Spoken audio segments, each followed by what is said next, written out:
대한민국 중심 채널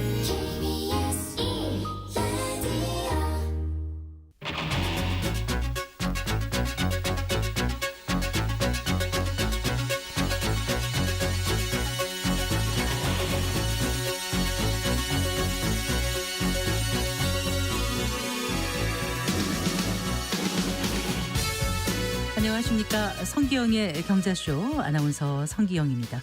정부 여당이 자본시장 밸류업을 위해서 이사의 충실 의무를 주주로까지 확대하는 상법 개정안 대신에 자본시장법 개정을 통한 핀셋 규제로 선회하기로 했습니다. 국내 모든 주식회사에 상법을 적용하는 것은 실익보다는 부작용이 크다고 보고 자본시장에 상장된 회사에 대해서만 일반 주주 보호장치를 마련하기로 한 건데요. 하지만 민주당은 땜질식 처방에 불과하다면서 반발하고 있습니다. 이런 가운데 경영계는 여권의 자본시장법 개정안에도 독소 조항이 있다며 우려하고 있는데요. 논란이 되고 있는 상법과 자본시장법 개정안에 대해서 오늘 자세히 짚어보겠습니다. 60세가 돼서 정년퇴직하는 분들도 있지만은 그 전에 직장에서 퇴직하는 근로자도 적지 않습니다. 특히 최근에는 희망퇴직이나 명예퇴직으로 일찍 직장을 떠나는 분들도 많던데요. 퇴직금 받을 때 점검해야 할 사항과 세금에 대해서 살펴봐야 할 것들 꼼꼼히 알아보겠습니다. 이 시간 유튜브로도 함께합니다.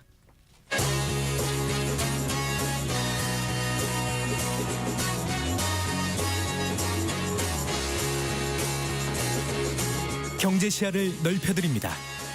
투자의 지름길을 안내합니다. 돈 되는 정보를 발견하는 시간. KBS 1라디오 경제쇼.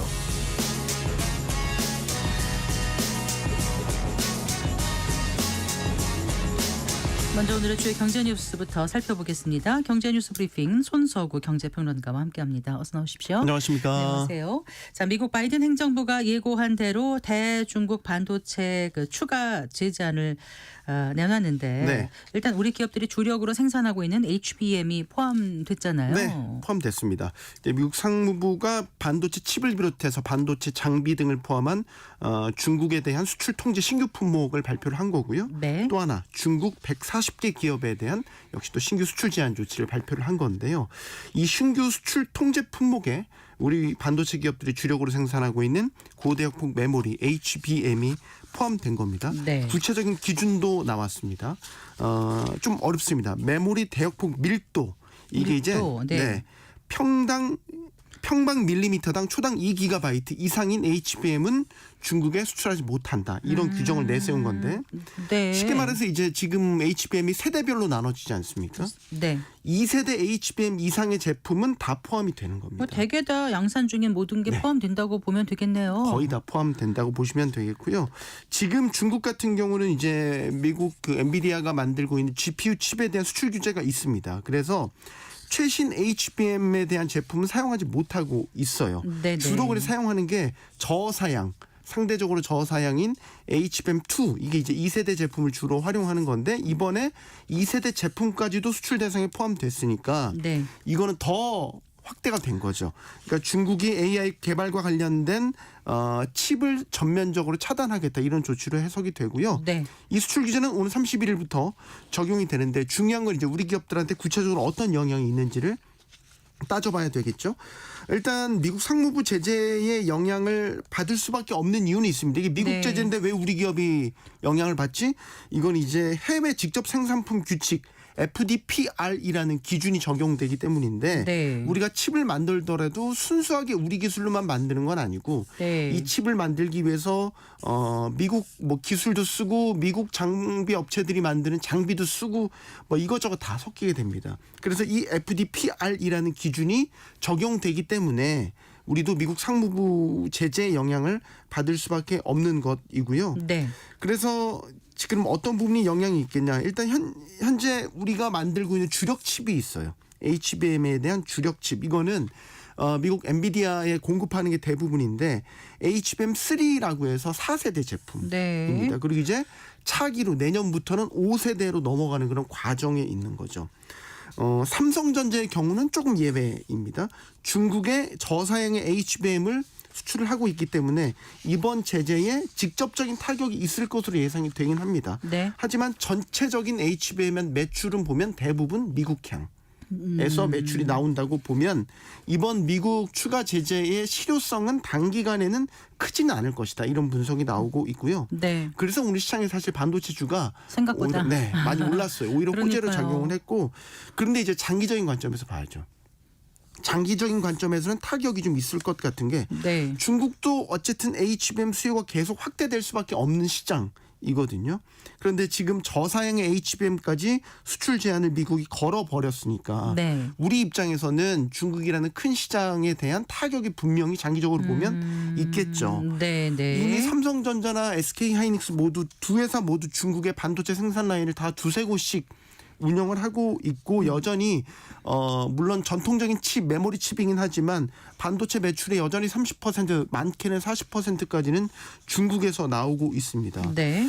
해당 조치가 발표가 되니까 중국 상무부도 여기에 대해서 우리도 적절한 조치를 취하겠다 강하게 반발을 하고 있거든요. 네. 그러니까 이런 식의 미중 패권 경쟁 속에서 나오는 제재가 반복이 서로 주고받게 될 텐데 여기에 따른 또 중국에 만약에 보복 조치가 있을 경우에는 우리 기업들이 또 중간에서 샌드위치 신사가 돼서 애꿎은 피해를 보지 않을까 이런 걱정을 또 하게 되는 거죠. 네, 그런데 다음 달은 이제 트럼프 행정부가 들어서지 않습니까? 네. 그때 또 다른 반도체 규제가 나올 수도 있는 거 아니겠어요? 그럼요. 네, 이미 움직임들이 나타나고 있는 부분이 있고 단기간에 보면은 일단 보조금 우리가 지금 바이든 행정부에서 칩스법에 근거한 직접 보조금을 받기로 하는 게 아직 확정이 되지 않았잖아요. 이게 지금 변수로 작용하고 있고 우린 지금 일단 양해각서 예비거래각서만 체결하고 협상을 하고 있는 단계란 말이죠. 근데 이제 네. 우리 경쟁사라고 볼 수 있는 인텔이나 대만 TSMC 미국 일부 업체들은 받았어요. 보조금이 확정이 됐거든요. 네, 네. 지금 바이든 행정부가 임기가 이제 한 달여 남았지 않습니까? 네. 근데 아직 우리 삼성전자, SK하이닉스가 보조금 확정됐다는 소식이 들리지가 않는단 말이죠. 삼성은 지금 64억 달러. 적지 않아요. 되게 많아요. SK하이닉스는 4억 5천만 달러 규모거든요. 근데 지금 트럼프 정권 인수팀에서 노골적으로 칩스법 보조금에 대해서 반감을 상당히 네. 강하게 드러내면서 지급 중단을 아주 노골적으로 요구를 하고 있잖아요. 최근에는 그 비벡 라마스와미 그 정부 효율부 수장으로 지명된 사람이 보조금 전수조사 가능성도 내비쳤죠. 이거는 환수까지도 가능성을 열어두고 시사를 한 것으로 해석이 되거든요. 그다음에 이제 트럼프가 집권을 하게 되면 어떤 식의 이 강한 압력이 있을 것인가. 최근에 그 외신 보도를 통해 전해진 거는 대만 TSMC 사례가 상당히 우리한테도 눈여겨볼 사례가 되고 있습니다. 어떻게요? TSMC 같은 경우도 미국에 공장도 짓고 있고 해외 생산 라인도 있지만 최신 공정은 대만 안에서만 만들거든요. 네. 그 기준이 이제 2나노예요. 지금은. 2나노 공정을 미국에 지금 짓고 있는 공장에 조기에 도입할 수 있다라는 게 정부 관계자 입을 통해서 그 가능성이 나왔어요. 대만 정부에서. 네. 네. 왜 이런 발언을 정부 관계자 말을 통해서 했을까? 이건 사실 트럼프 정부의 압박일 것이다라는 분석이 지금 지배적으로 나오고 있고 네. 이런 것 때문에 기류 변화가 있다라는 것. 앞서 말씀드린 바 있지만 대만과 미국 사이에는 실리콘 방어선이라고 그래서 상호 칩을 만들어주고 군사적 지원을 해주는 이런 상호 암묵적인 합의가 있는데 이런 식의 이 방어선을 구축해내기 위해서는 트럼프 정부의 압박을 결국 대만 정부가 이런 식으로 들어줄 수밖에 없는 것 아닌가. 그건 이제 우리한테도 나중에 미국에 공장을 짓고 있는 삼성이나 하이닉스에도 비슷하게 적용될 수 있겠죠. 또 하나 우려는 그거죠. 이번에 제재를 통해서 드러났지만 네. 미국이 우리 정부에도 직접적인 제재에 동참할 것을 요구하는 그 수위가 높아질 수 있다라는 겁니다. 네. 자, 그 소비자 물가가 1%대로 계속 안정세에 보이고 있다고요. 네, 지난달 소비자 물가 상승률이요 전년 동월 대비 1.5% 기록했습니다.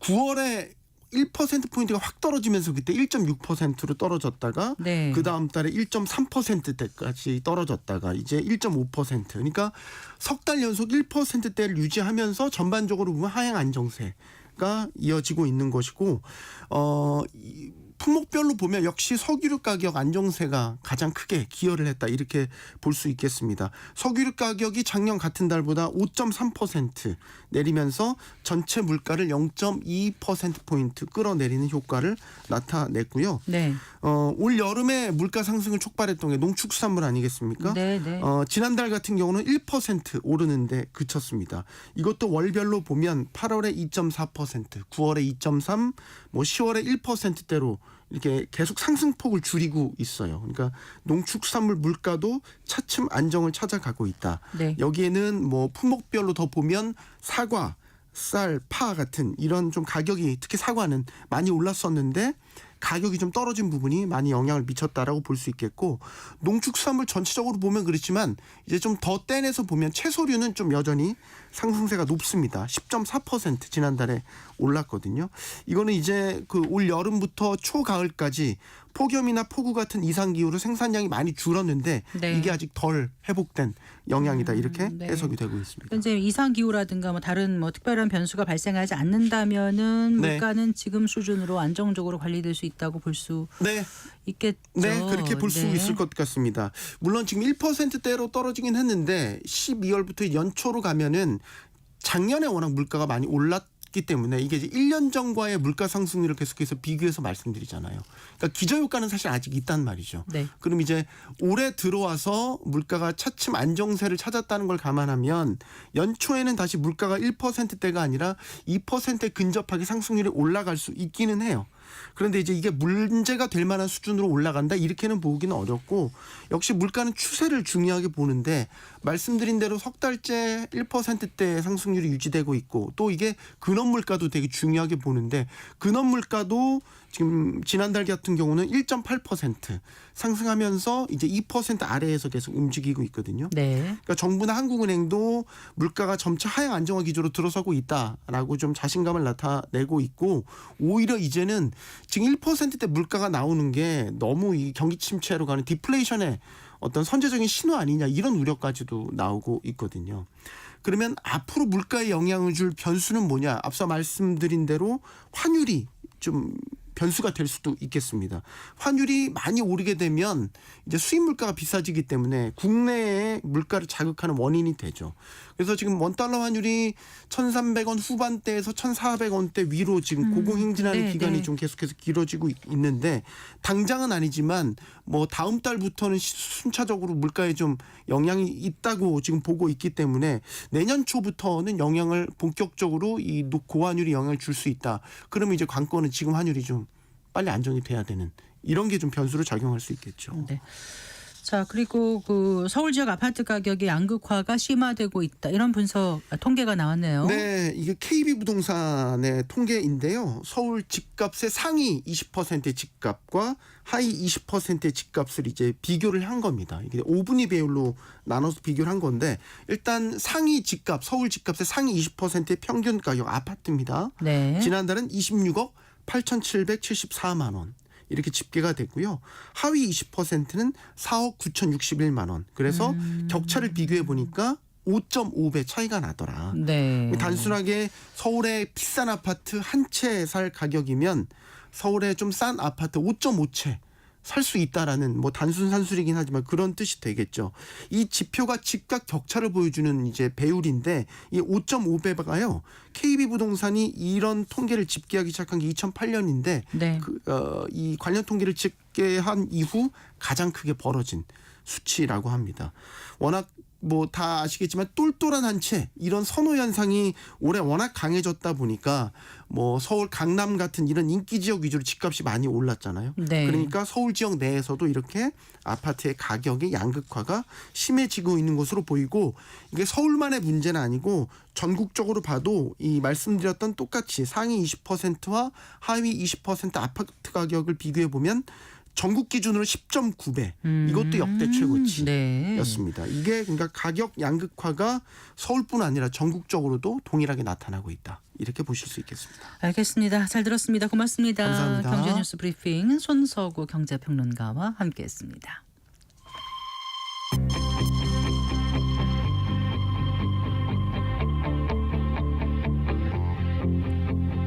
경제 전문가의 원포인트 레슨.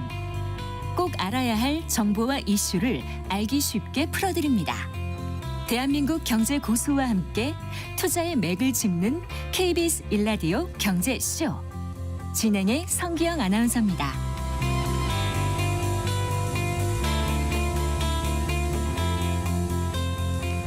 네, 정부가 상법 대신에 이 자본시장법 개정을 통해서 소액 주주들을 보호하겠다며 이번 주에 국회에 개정안을 제출하기로 했습니다.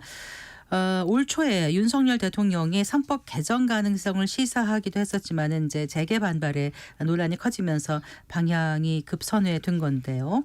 일단 민주당이 내놓은 상법 개정안과는 어떻게 다른 것인지, 그리고 이 소액주주 보호라든가 한국 증시 밸류업에는 어느 정도 이 긍정적인 영향을 주게 될지 자세히 짚어보겠습니다. 이병택 카이스트 경영공학부 교수 스튜디오에 모셨습니다. 반갑습니다. 예, 안녕하세요. 네, 날 추운데 이렇게 와주셔서 고맙습니다. 네. 예, 영광입니다. 저희가 영광이죠. 네. 그 상법 개정안 논란이 지금 뜨겁지 않습니까? 그런데 그런 가운데 정부가 이제 자본시장법 개정안을 내놨어요.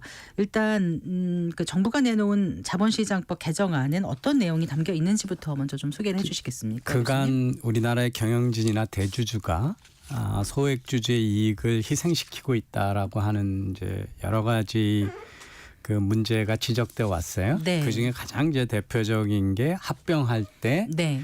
합병 비율 또는 그 합병 기업에 합병되고 있는 기업 간의 가치를 어떻게 산정하느냐. 네, 네. 그게 이제 대주주한테 유리한 산정을 한다 이런 이제 혐의가 있었고요.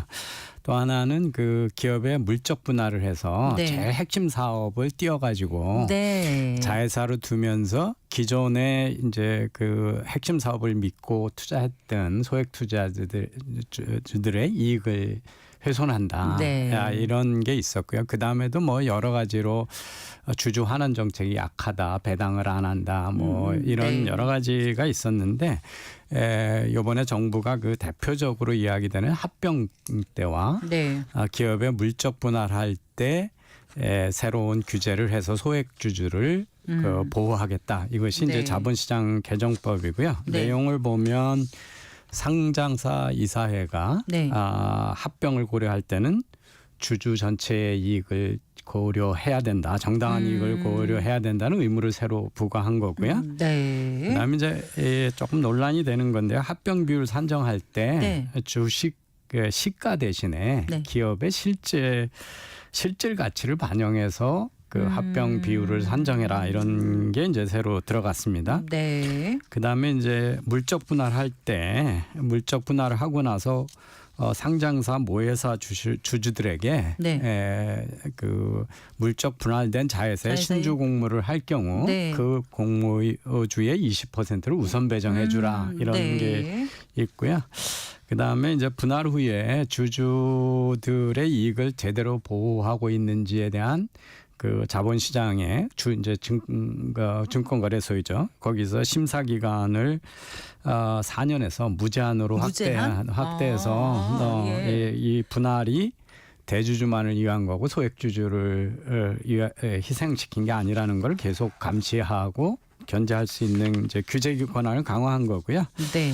그다음에 이제 이사회가 합병 관련 의사결정을 할 때 이 합병에 대해서 어떤 의견이 있었는지를 작성을 해서 공시하라. 공시를 하라고 하는 공시 네. 의무가 추가됐습니다. 이것이 네. 이제 이번에 정부가 제출한 그 자본시장법의 개선안의 주요 내용입니다. 교수님 말씀하실 때 합병 비율 산정 때 주식을 그 시가 대신에 주식의 시가 대신에 기업의 실질 가치를 반영하는 게 논란이 좀 있다고 하셨는데 그건 어떤 논란을 말씀하셨던 그러니까 거죠? 기업의 실제 가치가 무엇이냐라고 하는 거가 사실은 이제 우리가 금융에서는 주가가 주가로. 가장 객관적인 거거든요. 네. 주가는 기업의 실질 가치를 물론 이제 등락이고 그렇지만 반영하고 그래도. 있는데 네. 실질 가치라고 하는 뭐 내재적 가치, 실질 가치 이런 게 있는데요. 네, 네. 그게 하나의 공식이 있지 않거든요. 네. 그래서 과연 실질 가치를 제대로 반영했는지를 누가 판단할 거냐 이런 문제가 좀 있습니다. 모호성이 좀 있군요. 예. 자, 그래서 크게 한 5가지 정도를 지금 말씀을 해주셨는데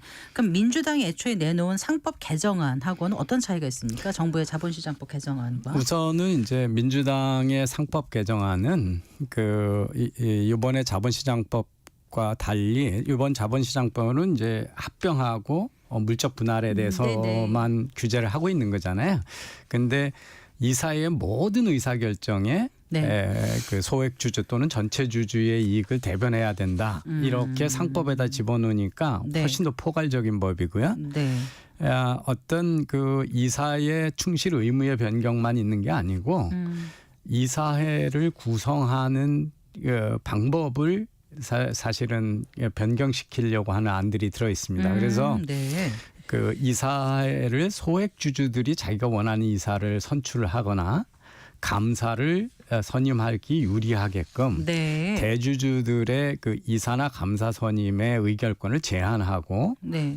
소액 주주들의 의결권을 강화하는 안이 포함되어 있었거든요. 네. 네. 이것이 이제 재계가 크게 놀라서 반대하는 주요 이유 중에 하나가 됐습니다. 그래서 지난달 21일에 이제 국내 주요 기업 16곳의 사장단이 한경협과 함께 긴급 이제 공동 성명을 내지 않았습니까?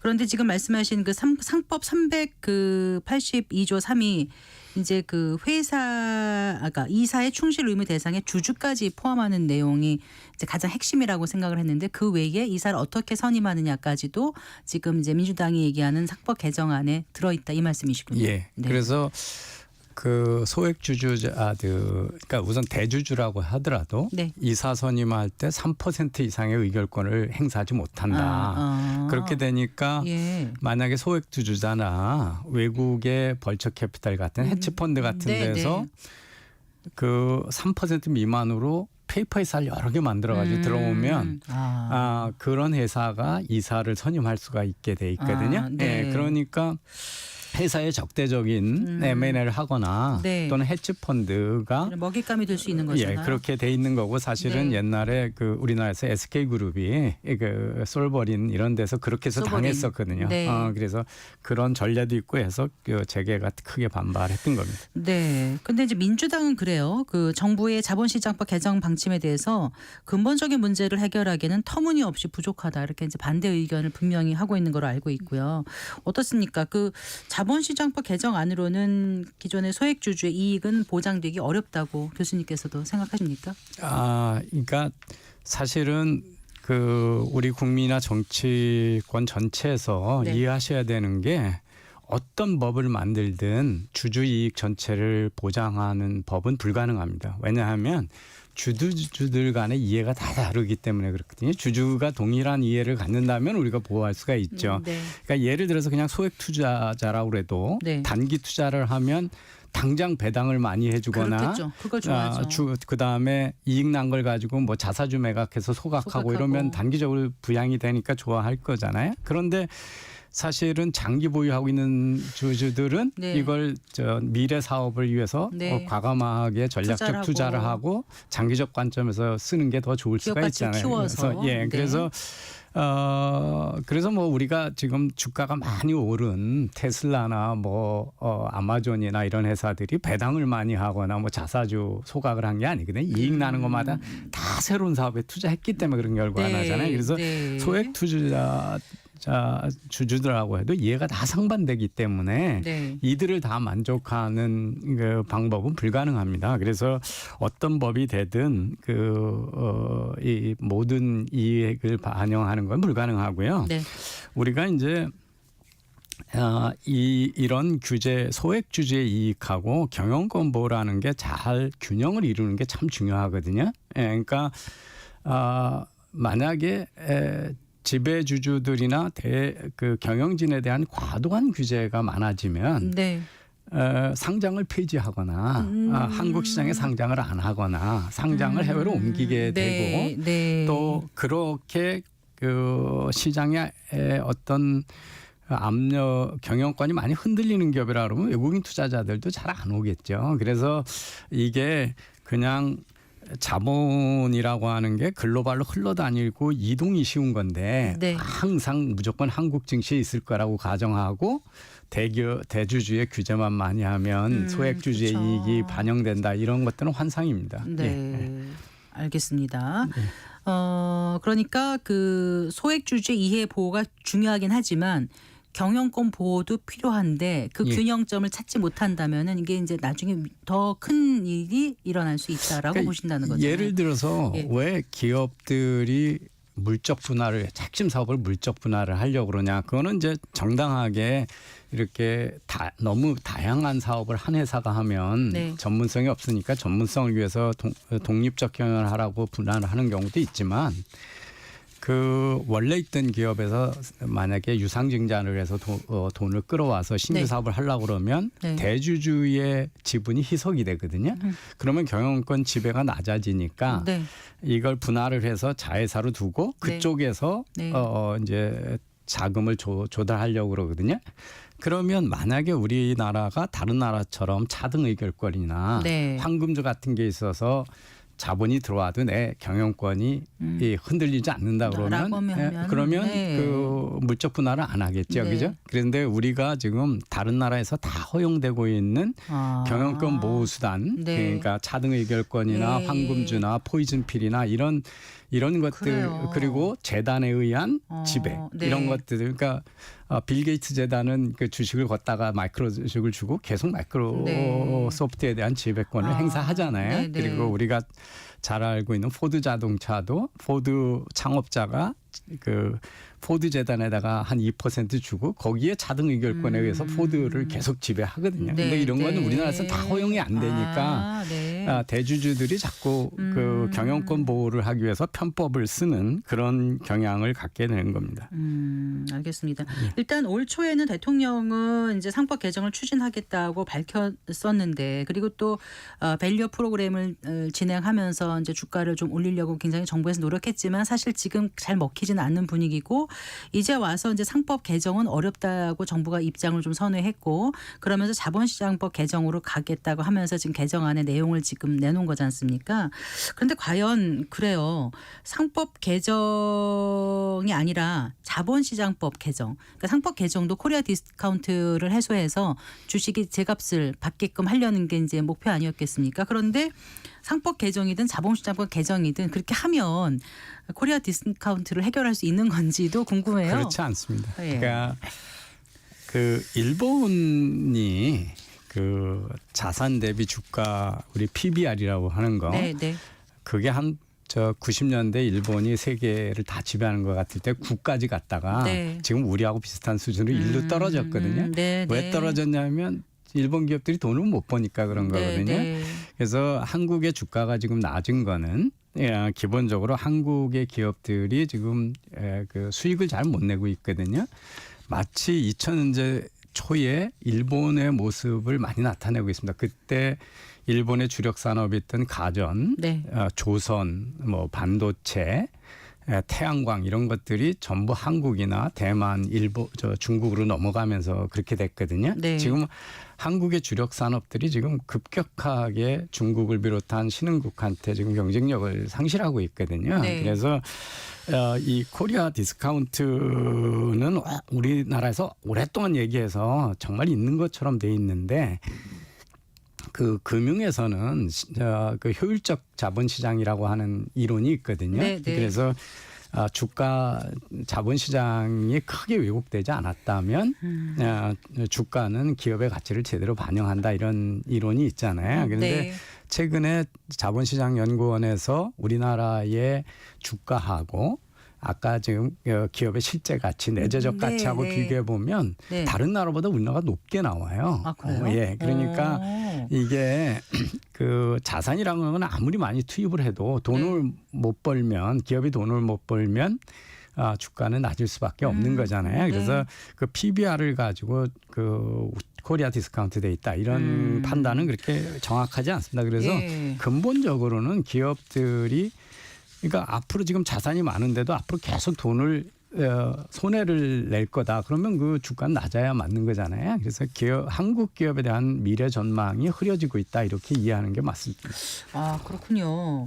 그러면요, 이제 그 여권에서 내놓은 자본시장법 개정안에도 개정안을 경영계는 지금 더 바라지 않겠습니까? 상법 개정안보다는. 예. 근데 자본시장법 개정안에도 독소 조항이 있다면서 우려하고 있다고 하는 그 부분은 어떤 거예요? 이제 교수님? 몇 가지 생각해 볼 수가 있어요.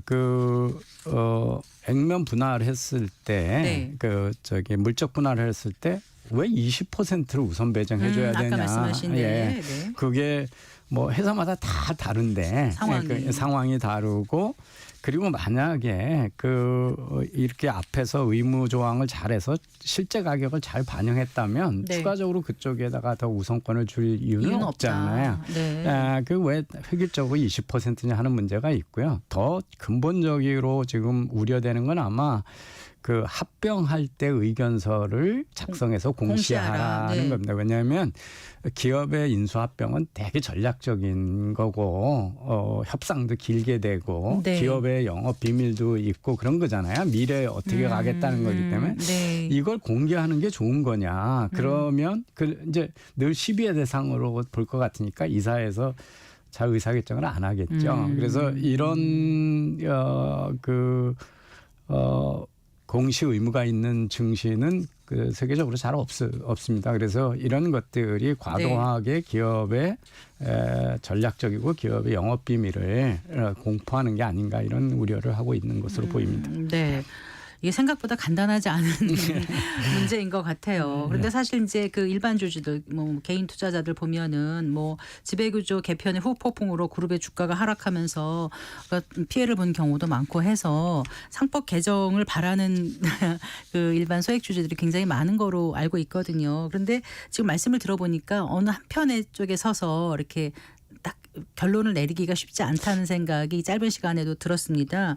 아까 일단 코리아 디스카운트라는 말 자체도 좀 약간 잘못됐다는 말씀을 좀 해주셨고, 자 그렇다면 우리 증시를 살리기 위해서는 이런 법도 중요하고 또 어떤 게 중요하다고 평소에 생각해 오셨는지. 네. 하나는 네. 대주주하고 소액주주하고의 이해 충돌이 왜 많이 생기느냐 하는 거거든요. 우리나라가 좀 많이 생기는 거죠. 그리고 실제적으로 인수 합병이나 우리 대그룹에서 경영권 승계하느라고 전환사채 발행하고 인수합병을 네, 위해서 네. 장난쳤다 그래서 배임 혐의나 뭐 이런 거로 지금도 뭐 재판이 삼성그룹 같은 경우 지속되고 있잖아요. 네. 그리고 뭐 LG화학에서 그 엔솔 같은 거 분리 물적 분할했을 때 늘 논란이 됐고 뭐 두산그룹에도 논란이 됐잖아요. 근데 그 외에 다른 나라보다 이 충돌이 많이 생기냐 하면 아까도 말씀드렸지만 경영권 보호 수단이 없다는 거하고 네.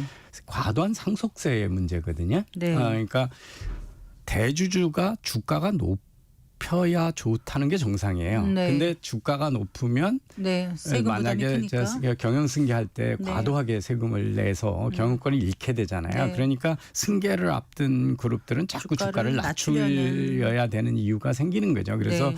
근본적으로는 다른 나라처럼 대주주하고 소액주주하고 이해충돌을 없애기 위해서는 상속세를 현실화해야 되고 네.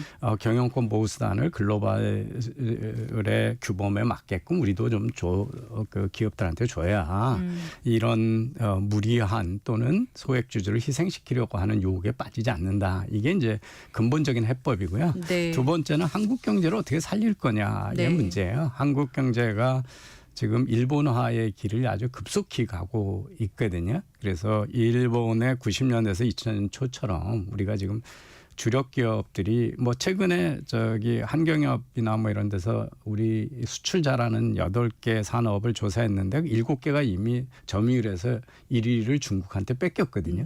그리고 네. 나머지 하나가 있는데 석유화학인데 석유화학도 지금 완전히 지금 뺏기고 있고 또 중동의 산유국들이 석유화학을 하기 때문에 그것도 네. 무너지고 있거든요. 그래서 근본적으로는 한국 경제를 살리는 아주 구조 변화를 해서 경제가 잘 되고 기업이 돈을 잘 벌어야 네. 되는 거거든요. 근데 보시면 2022년, 2023년에 네. 글로벌 대기업들은 다 인력 구조 조정 쉽게 하잖아요. 근데 네. 우리는 그런 거 못하기 때문에 네. 그래서 기업의 이익이 낮은 거다. 그래서 규제 혁신을 해야 된다 이런 생각을 평소에 갖고 있습니다. 네, 알겠습니다. 오늘 말씀 잘 들었습니다. 고맙습니다. 네, 고맙습니다. 네, 이병태 카이스트 경영공학부 교수와 함께했습니다.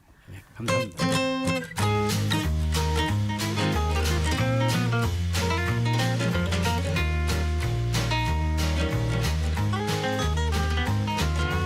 경제 맛집 투자 핫플. 지금은 돈 벌기 딱 좋은 시간. KBS 1라디오 경제쇼.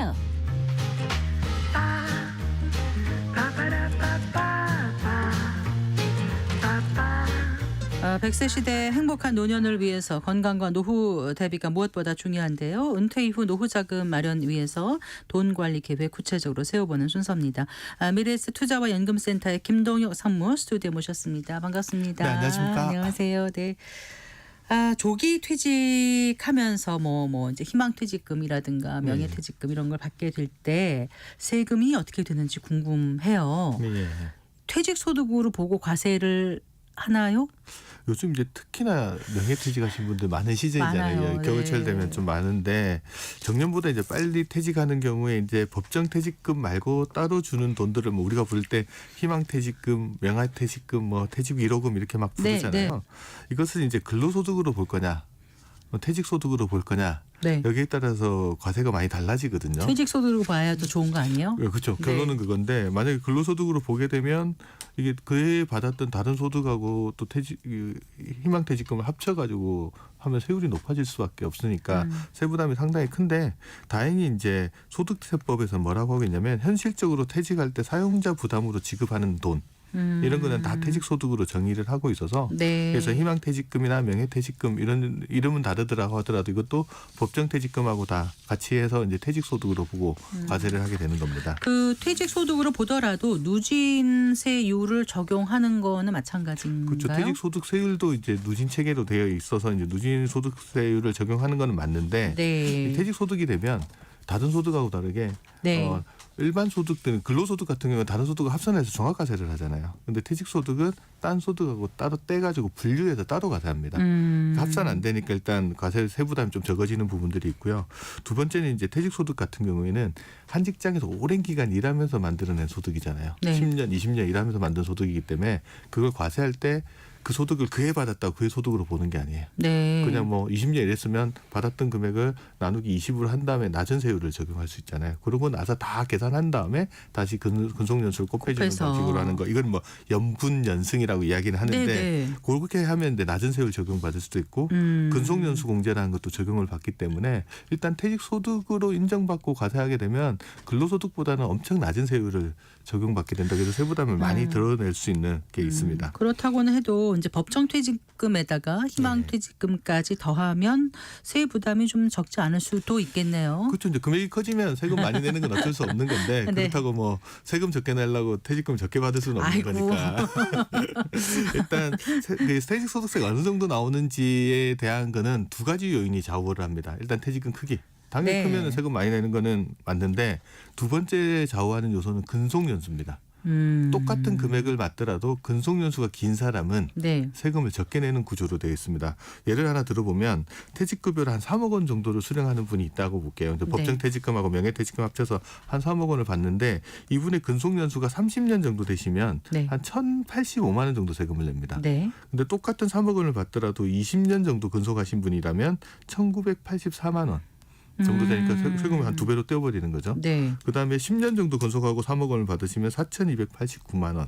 5년 근속하고 3억 받으신 분은 6,392만 원. 30년과 5년은 거의 뭐 5천만 원 넘게 차이가 나네요. 그렇죠. 근속연수가 상당히 중요하다. 그래서 자기 근속연수가 어떻게 되는지 알아보는 게 되게 중요한 것 그럼 같습니다. 근속연수는 입사한 날부터 퇴직한 날까지. 그렇죠. 일반적으로는 자기가 입사한 날부터 퇴직한 날까지 일수 있잖아요. 네. 며칠 일했다. 그거를 365로 나누면 소수점까지 나오잖아요. 소수점 자리는 다 올림합니다. 네. 그렇게 해서 계산을 하는데 네. 문제가 되시는 분은 어떤 분들이냐면 중간정산하신 분들. 그렇지. 중간정산하신 분들. 중간정산하게 되면 마지막 중간정산한 다음 날부터 기산해가지고 근속연수를 계산을 하게 됩니다. 근데 어떤 경우 문제가 되냐. 중간정산하고 얼마 되지 않아서 명예퇴직이나 희망퇴직하면서 목돈을 받으신 분 같은 경우에는 근속이 짧아지니까. 그렇죠. 근속연수가 짧아지고 금액은 커지니까 예. 이 세부담이 커지는 문제가 발생합니다. 흔들었는데요. 제가 흥분하면 안 되는데 중간정산했다고 세금을 더 내야 하면 좀 억울한 거 아닌가요? 그렇죠. 이럴 줄 알았으면 안 했을 텐데라는 이야기를 분명히 그 얘기를 해줬으면 안 했을 텐데. 할 수 있죠 분명히. 네. 그래서 이제 세법적으로도 이걸 좀 특례 제도를 하나 만들어 두고 있어요. 뭐냐 그러면 퇴직소득 합산 특례라는 게 있습니다. 네네. 이게 뭐냐면 과거 중간정산 경험이 있는 사람이 이렇게 퇴직하면서 세부담이 갑자기 확 높아지는 경우 있잖아요. 이 경우에는 어떻게 하냐면 과거에 중간정산 받았던 퇴직급여랑 이번에 퇴직할 때 받는 퇴직급여를 합산해서 과세해 달라고 요청을 하는 겁니다. 네. 그럼 퇴직금도 합쳐지지만 근속연수도 합산이 되거든요. 그러면 근속연수가 늘어나서 세부담이 줄어드는 효과가 발생을 할 수 있기 때문에 혹시 네. 중간정산했는데 세부담이 높았다 하면 이런 합산특례 제도가 있다는 걸 좀 네, 알아두시면 좀 도움이 됐고요. 합산특례 신청을 하려면 좀 필요한 서류가 있습니다. 네. 중간정산할 때 자기가 퇴직소득세를 냈다는 증명서가 하나 있을 거 아니에요. 네. 그게 퇴직소득세 원천징수 영수증이라는 게 있는데 네. 거기 보면 내가 중간정산할 때 퇴직금 얼마 받았고 그다음에 세금 얼마 냈다라는 내용이 되게 기재되어 있거든요.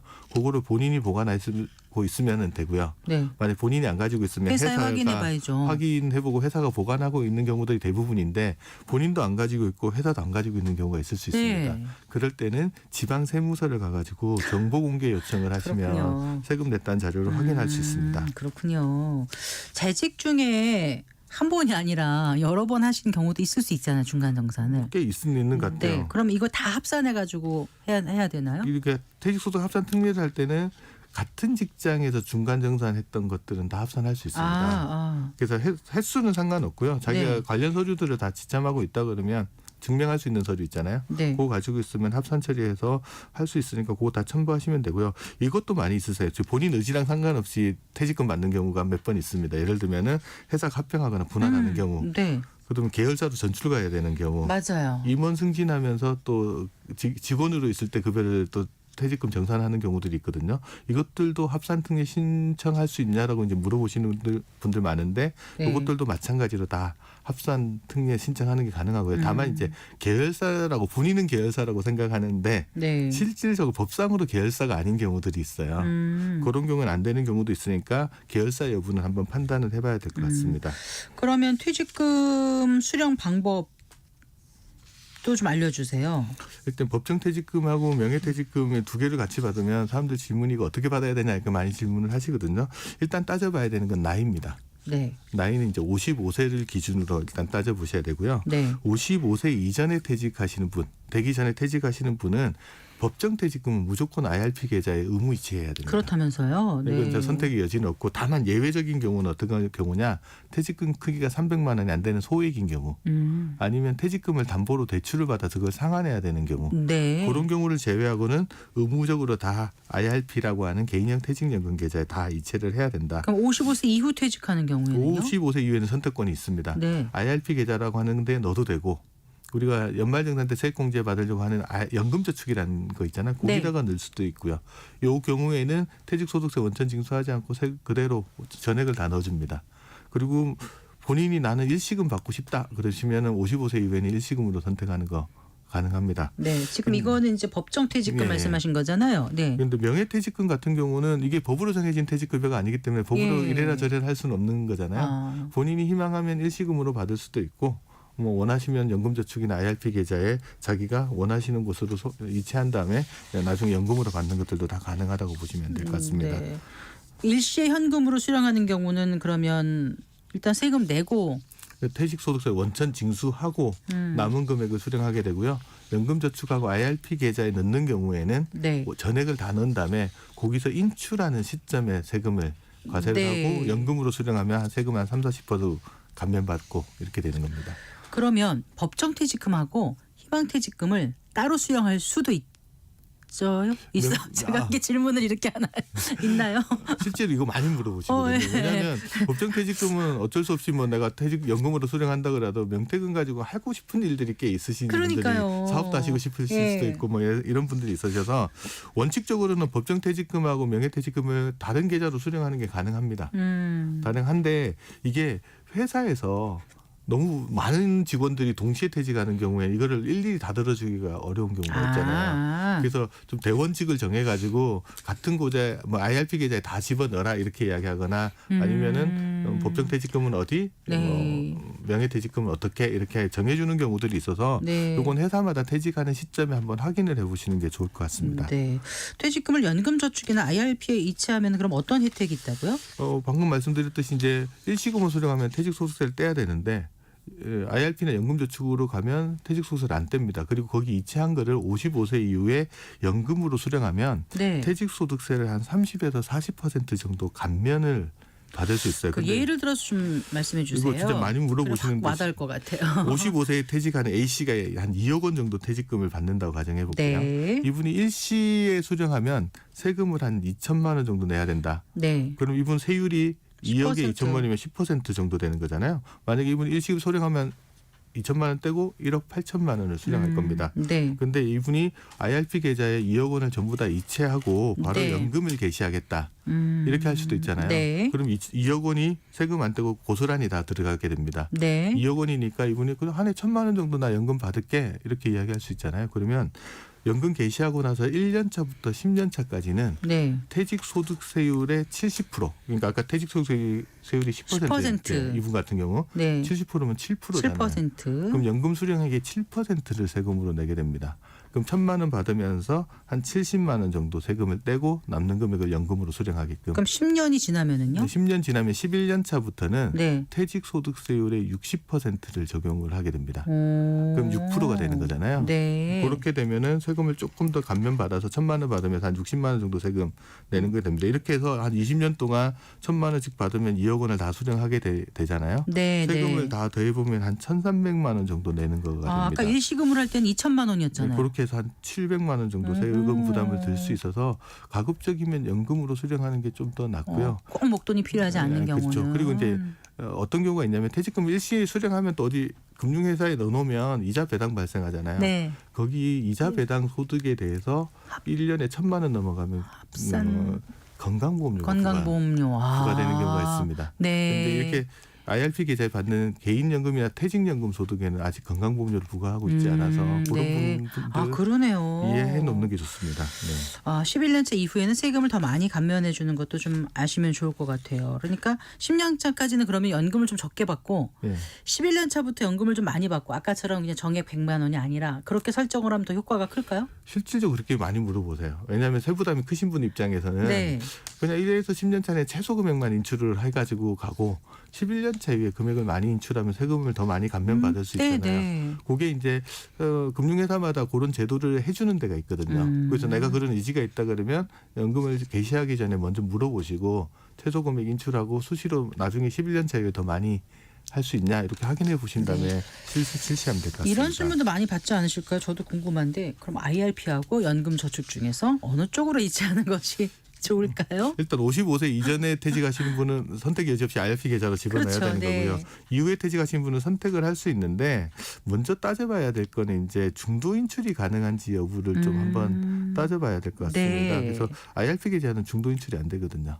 연금저축 계좌는 중도 인출이 되기 때문에 내가 네. 목돈을 갑자기 써야 될 가능성이 있다 그러면 연금저축 쪽으로 가는 게 조금 더 나을 것 같은데 네. 대신 이제 55세 이후에는 연금 개시가 가능하잖아요. 네. 그 연금 수령하는 걸로 뭐 중도 인출을 어느 정도 대신할 수 있기 때문에 그거는 뭐 큰 차이가 안 날 수도 있을 것 같습니다. 예. 두 번째 따져봐야 되는 게 수수료인데 네. 연금저축 계좌에는 계좌관리 수수료가 없습니다. 그런데 IRP 계좌는 일부 계좌관리 수수료가 있거든요. 그런데 요즘 금융회사들이 이 퇴직금을 집어넣을 경우에 계좌관리 수수료를 면제해 주는 경우가 많아요. 그래서 IRP 가입하실 때는 항상 퇴직금 집어넣으실 때는 이거 계좌관리 수수료 면제받으려면 어떻게 해야 되는지 확인을 하신 다음에 하시는 게 좀 필요할 것 같다라는 생각이 듭니다. 그래서 네. 그런 것들 꼭 확인해 보신 다음에 신청하시면 좋을 것 같습니다. 그 최근에 그 퇴직연금 실물 이전 제도 이게 시행되지 않았습니까? 네, 예, 그래서 예. 퇴직연금 가입자는 퇴직 전에 가입 중인 금융상품을 연금저축이나 IRP로 그럼 가져갈 수 있는 건가요? 여기 DC형 퇴직연금 자기가 막 투자하고 있는 분들이 퇴직하시면서 그 고대 들고 갈 수 없냐 질문 많이 하시는데 이건 가능합니다. A라는 금융회사에서 DC 운영하고 있다가 IRP 계좌도 A 금융회사인 경우 네. 그거는 일부 회사들이 실물로 그대로 들고 옮겨가는 거 해줍니다. 네. 그런데 회사가 달라지면은 안 됩니다. 그래서 그 부분은 조금 차이 나는 부분이라서 반드시 확인해 볼 필요가 있는 것 같습니다. 네.